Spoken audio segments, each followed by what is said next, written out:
Falenderoj për pyetjen. Të gjithë mo nuk u ndala, të gjitha këtu i keni çdo faqe, e keni me një sëri shënimesh dhe kundërshtimesh. Jo, kanë qëndruar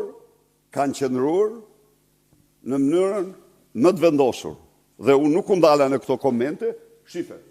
Ke këtu vazhdo tjetër mëra, të gjitha kanë, jo, ata nuk janë pajtuar me këto. Në asnjë mënyrë. Ja, tjetër, jo, çdo gjë është, nuk është e vërtetë kjo. Mirë që e pyete, edhe se më kanë pyetur edhe një herë tjetër, jo, komisionerët tanë kanë zbatuar porositë tona. Cile ka qenë porosia? Të vlerësoni çdo dokument mbi bazën e ligjit, mbi bazën e çdo vot. Të vlerësohet çdo vot mbi bazën e përputhësisë ligjore. Çfarë do thotë kjo?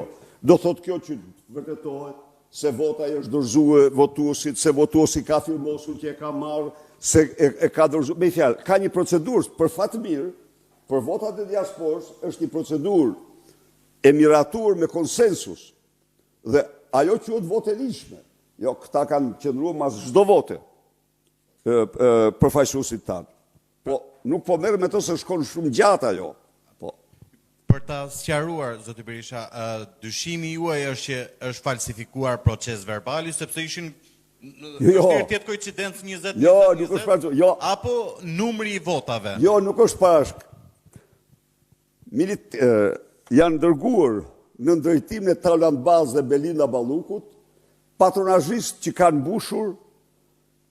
kanë mbushur zarfet në vendet caktuara në Greqi dhe në Itali. Të paktën në këto dy vende e kemi të sigurt. Janë kontraktuar ish punojës ambasade dhe punojës ambasade, janë kontraktuar ish zyrtarë të Partisë Socialiste, zyrat e tyre, për të grumbulluar zarfat dhe për t'i paraqitur si duhet, për të bërë këtë që kanë bërë, gatimin. Jo, kjo është, domethënë ajo. Ne kemi dhe një gjë tjetër, ka këtu shumë. Mos harroni se mungojnë 60.000 vota. Ku janë? Fletet janë përdorur brenda vendit. Ka shumë gjëra, po ne vazhdojmë, ne do të zbërthejmë këtë proces, po, se dërgu fare. Ne do të zbërthejmë këtë proces 1-1. Kjo është procesi më i turpshëm. Kjo është farsa më e turpshme. Dhe askush s'mund të kalojë mbi të. Jo.